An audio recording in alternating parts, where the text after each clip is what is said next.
बेलगावी के संती बस्तवाड़ गांव में कुरान पाक को नज़र आतिश करने के मामले के ख़िलाफ़ मुस्लिम कम्युनिटी की जानिब से शदीद एहतजाज शुरू हो गया है।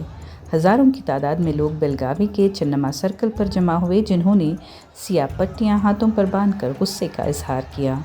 एहतजाजियों के हाथों में तख्तियाँ थीं जिन पर दर्ज था कि कुरान का तहफ़्फ़ुज़ हमारा फ़र्ज़ है। नौजवानों ने हाथों में तिरंगा थाम कर अपना एहतजाज दर्ज करवाया और मुतालबा किया कि कुरान जलाने वाले मुल्ज़िमान को फांसी दी जाए। ये एहतजाज पुरअमन अंदाज में जारी है, लेकिन मुमकिना कशीदगी के मद्देनज़र पुलिस ने 2000 एहलकारों को तैनात किया है ताकि किसी भी नाखुशगवार सूरत हाल से निपटा जा सके।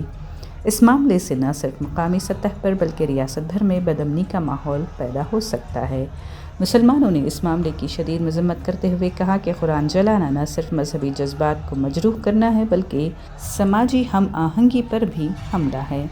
अवाम ने हुकूमत से फौरी कार्रवाई और मुजरिम को सख्त तरीन सज़ा देने का मुतालबा किया है ताकि मुस्तक़बिल में इस तरह के दिल आज़ार वाक़यात की रोकथाम हो सके।